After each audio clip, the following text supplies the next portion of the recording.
Alors, dis-nous tout ce que c'est, tout ce tatouage. Je me rendais sur un tournage pour aller faire une vidéo sur City Hunter. Et par contre, est-ce qu'on pourrait pas changer de lumière s'il vous plaît? Parce que là, vous êtes en train de me déglinguer les yeux.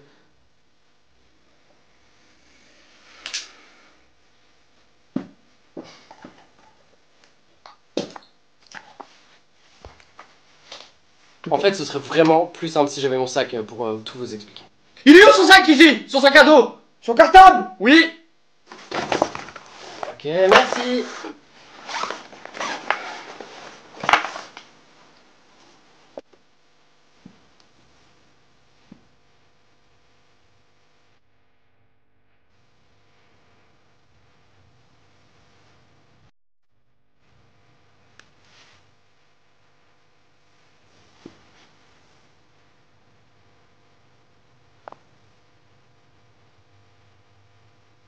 Ok, c'est bon.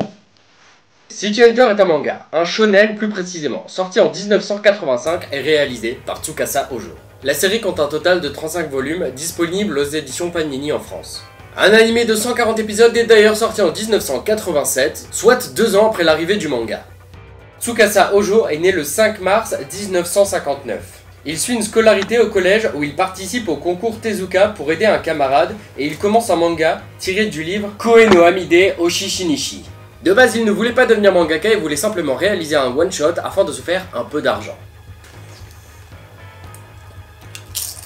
En 1979, il participe au 18e concours du prix Tezuka et arrive second avec l'histoire Space Angel.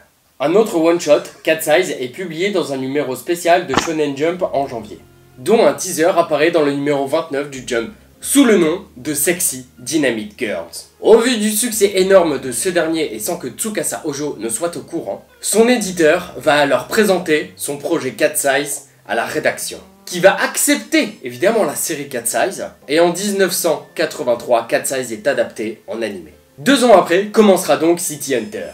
Et après City Hunter, il réalisera Rash en 1994, Family Compo en 1996, Angel Heart en 2001, Angel Heart seconde saison en 2010.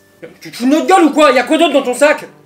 15 ans que on fait. Et Ryo Saeba dans tout ça? Qu'est-ce qu'il fait? Qu'est-ce qu'il fait quoi? Moi je veux savoir. Ryo Saeba, plus connu en France sous le nom de Nicky Larson, est un homme de l'ombre. Oh ça me plaît ça. Ouais, bah, moi aussi j'en ai des palpitations. Filature, protection rapprochée, parfois meurtre. Il accepte diverses missions tant que le cœur du client fait vibrer le sien. En plus y a de l'amour dedans. J'adore ça quand y a de l'amour dedans. J'adore.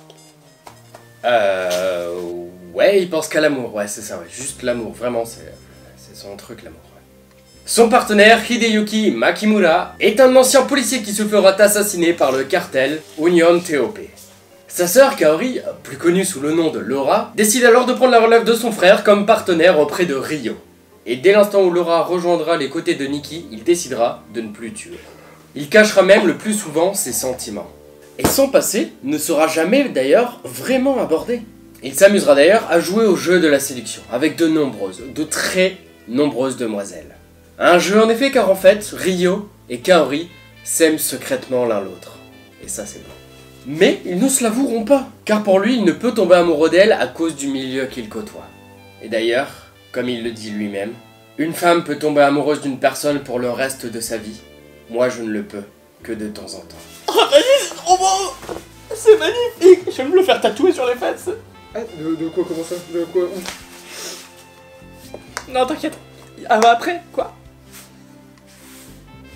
L'histoire se concentre sur les personnages de Ryo et Kaori qui développeront alors leur relation au fur et à mesure. En général, les missions seront de voler au secours d'une belle et jolie jeune femme, tout en la draguant et en voulant la mater à longueur de temps.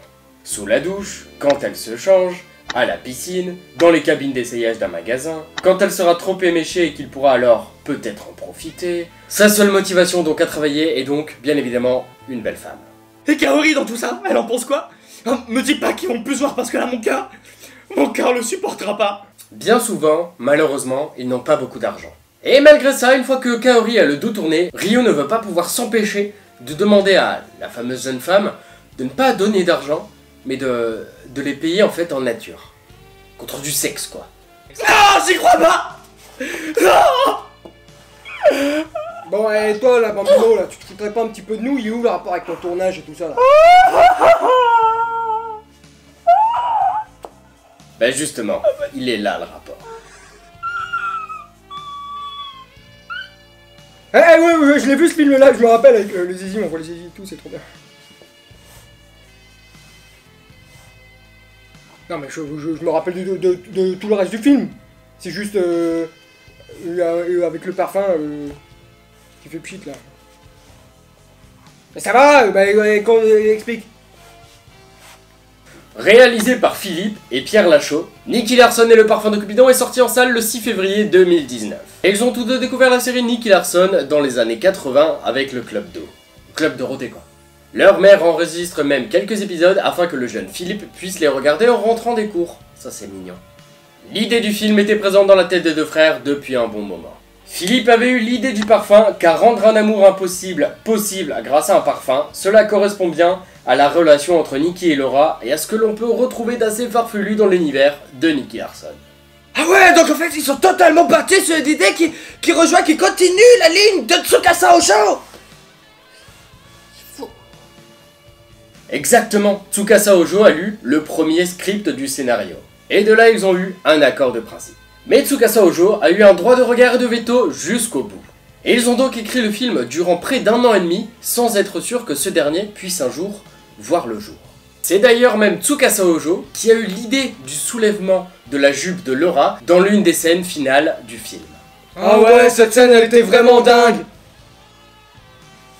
Dingue. Vraiment dingue.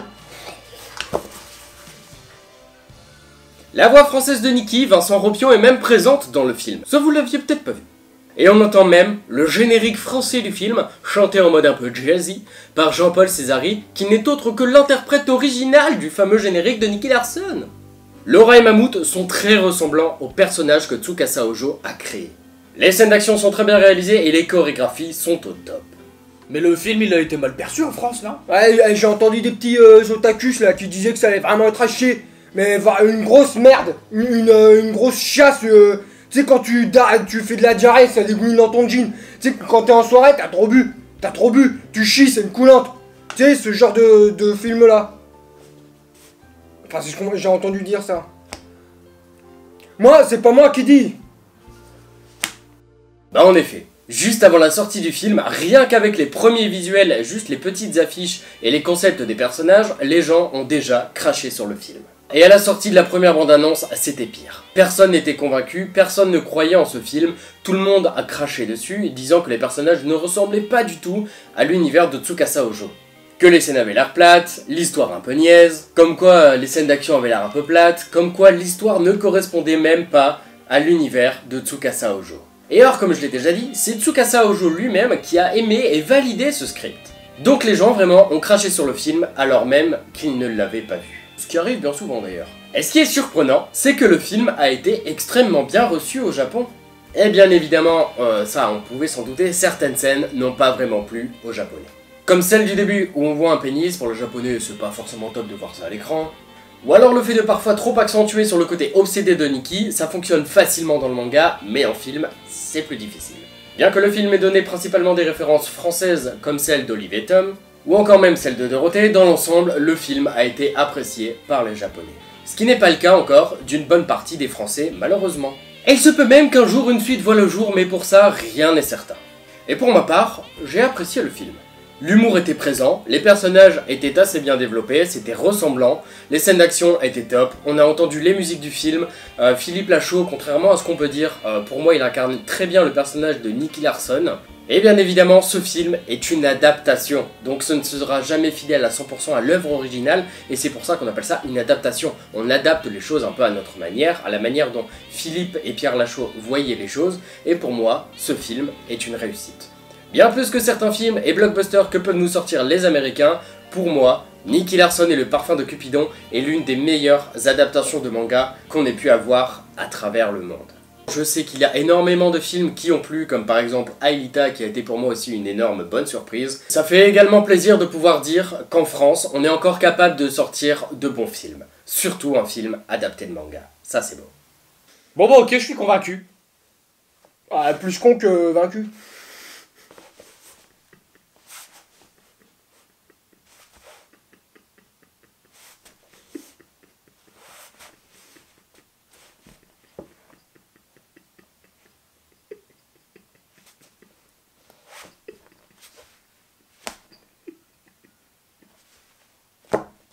suis convaincu. Juste convaincu. Merci. Bon bah, bon courage pour la suite de ta vidéo. En tout cas, on espère que tu seras pas trop en retard.